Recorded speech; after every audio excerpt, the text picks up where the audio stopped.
Now, we know my boy Link is coming to Wii U with the new Legend of Zelda game eventually, but why didn't Nintendo show off his next adventure at E3? Nintendo of America President Reggie Fils-Aimé explained the rationale behind the Zelda no-show. He said, "We'd like to show E3 content that typically will launch in the upcoming holiday and maybe extending into the first half of the following year." And at this point, the new Zelda for Wii U is not a 2015 project, which makes me so furious. We could have scored a lot of points and showed some little tidbit of Zelda Wii U, but in our collective opinion, the belief was in the end that would cause more frustration than benefit. I don't know, Nintendo, you can never go wrong in my eyes with some new Zelda footage. That game looks so freaking good. I need it. Give it to me right now. I don't want to play anything else, but you know what? I think I will.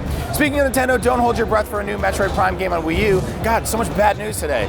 Series producer Kensuke Tanabe told Eurogamer, if we started for Wii U now, it would likely take 3 years or so it would likely now be on Nintendo's NX console. Truth be told, making HD games takes a lot of time and resources. I haven't been able to collect a team or the resources to do it. Well, that stinks. I really just want to curl up in a morph ball and cry about this, but we should probably continue on the show. So then, Sony is still not going to pursue backwards compatibility with PlayStation 4, even though Microsoft unveiled this week that Xbox One is getting 360 support. Sony Worldwide Studios President Shuhei Yoshida, my boy, explained that Microsoft's announcement hasn't altered his company's position. He said the announcement didn't change. I don't think we will change our approach. The PlayStation 4 doesn't have backwards compatibility.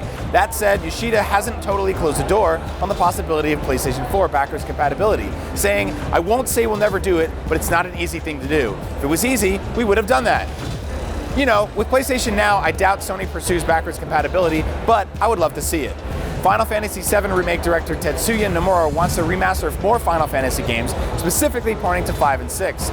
The Square Enix game designer told VentureBeat, considering that we have remakes of Final Fantasy up until 4, and then we have 7, I've been working with Mr. Yoshinori Kitase since Final Fantasy V, and we've noticed that 5 and 6 are missing. That bothers me. How come we skipped over those two? Look, I'm totally for revisiting more Final Fantasy games, but how about we get the 7 remake as well as 15 out the door before doing that? Just saying.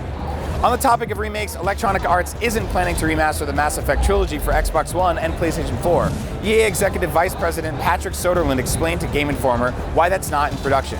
He said, I won't lie and say we haven't looked at it, but for us, it's about weighing where we spend our resources. Is it better for them to be working on a completely new IP, which you know BioWare is, or should they be remastering a Mass Effect?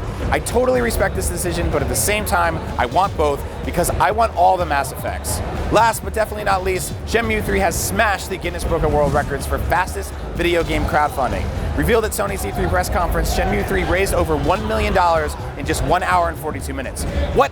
That's insane. The game has raised over $3 million so far, so yes, you aren't dreaming, Shenmue 3 is happening.